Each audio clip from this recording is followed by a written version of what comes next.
Hey guys, Prowl 1701 here, and today we're going to talk about some Doctor Who, and my question to you is, what's your favorite way to enjoy Doctor Who outside of the TV show? Like maybe other mediums or spin-offs. What's your favorite way of consuming or enjoying Doctor Who besides the main TV show? And there's several different options, you know. It could be the Big Finish audios or other audios, because there are audios that aren't Big Finish audios, like Slipback. Or do you prefer the novelizations, the Target books, the Pinnacle books, other novelizations that have been done over the years? Do you prefer comic books? You know, I've got a couple of the Pinnacle novels here that Fly Attractor sent me, right here. I've enjoyed reading these a lot. And, of course, graphic novels and comics. You know, it's another great medium to experience some Doctor Who in. Or maybe you prefer the spin-off shows like Torchwood or K9 and was it K9 and Friends, K9 and Company, K9 and Company, the Sarah Jane Adventures, Class, all those other spin-offs.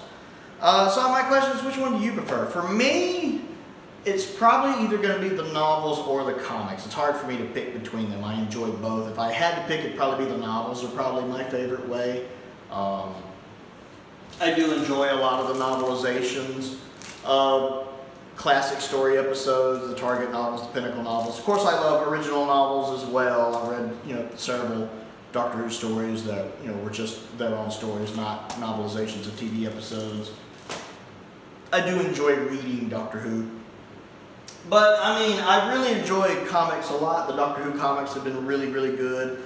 I've enjoyed even the 13th Doctor. I tend to prefer the 13th Doctor in comic book form over the TV show form. I just feel like I connect with what makes her Doctor tick better in comic book form, whereas I have a little trouble with that with the writing in the TV show oftentimes, and sometimes even Whittaker's performance.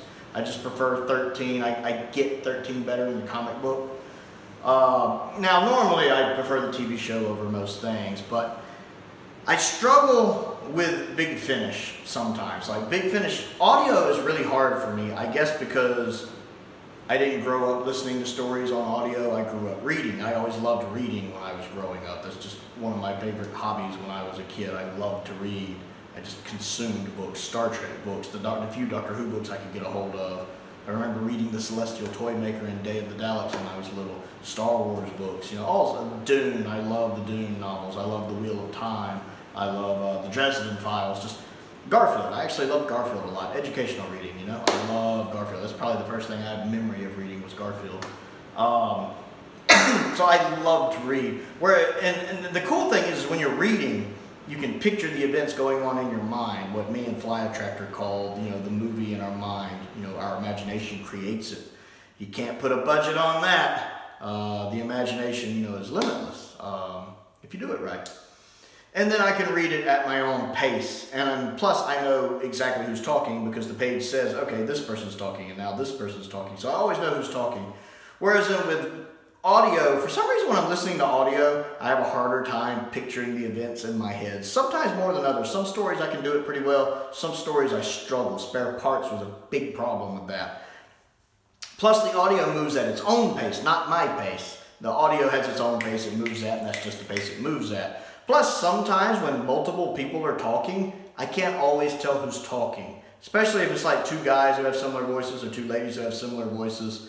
Sometimes I get a little, what's going on in this conversation? Especially if it's a new character, I have a hard time getting a feel for that character just by the voice. Sometimes. Now, Slipback I like. Slipback did a really good job of keeping the voices separated. It had Valentine in there, and he just has that remarkable, recognizable voice with him playing the captain. I enjoyed Slipback a lot, just as I did Jubilee a lot. And I've enjoyed part 1 of that Union Dominion I've been listening to here. I've listened to part 1 so far, and I actually have found that pretty enjoyable so far. I'm looking forward to part 2 with the Doctor running into a far future of the version of the Doctor, supposedly. I actually believe that's the Big Finish version of the Master. And the spin-off shows, I've never really connected a lot with any of the spin-off shows. K9 and Company was all right for what it was back in the 80s. It's a fun little one-off. I never even tried watching Class. I've seen bits and pieces of the first episode of Capaldi, but it just didn't look interesting to me. Apparently, most people agreed. I watched the first 2 episodes of Torchwood. Didn't really get into it, which is odd because I love Captain Jack. But it occurs to me that I watched Doctor Who for the Doctor. The Doctor is the main reason I like Doctor Who. Probably one of the reasons why I'm not a big fan of Series 9, since Series 9 is what I call the Clara Who season, and the Doctor feels like her assistant, which is very irksome at times. I watched Doctor Who for the Doctor. And then even the Sarah Jane adventures, I didn't really connect with. And Sarah Jane's my favorite companion. I watched the first 2 episodes of it, didn't really click with them. And of course, I've seen the episodes with Tennant and the episodes with Smith, The Wedding of Sarah Jane Smith and Death to the Doctor.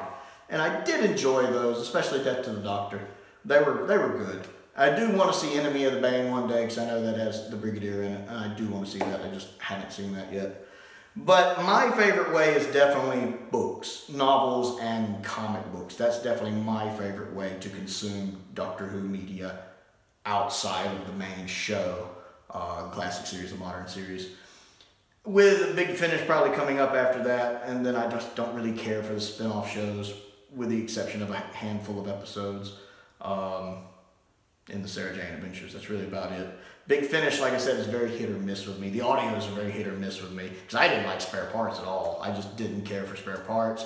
The Light at the End didn't really grab me that much, and several people wanted me to listen to that one. I actually had 2 different people trying to send it to me at the same time, and I didn't really click. It has moments. It definitely has moments, but there was a lot of, I can't tell who's talking now. There's too many voices going on. I didn't really click with it. So I much prefer either reading a novel or reading a comic book of it. So I want to know, what is your favorite way to experience Doctor Who outside of the main TV shows? So comment down below and let me know. Other things to do. Click the like button and the subscribe button and the bell for notifications so you never miss out on another video. I also have a Patreon. That helps me pay the bills, and I most certainly appreciate it. If you want to take a second and check that out, there's a link to that down in the description below. I want to give a shout out to Stephen and Colin, 2 of my top tier patrons. I appreciate their continued support, as I do the support of all of my patrons. I appreciate each and every one of you. I also have a link to my Amazon wishlist and my Amazon UK wishlist down there as well as my P.O. Box if there's anything you would like to send me, as all of these right here that I've shown are things that have been sent by people, subscribers and stuff who enjoy my channel. So every single thing here is something that someone has sent me, and I certainly appreciate everything. Most importantly though, thank you for watching.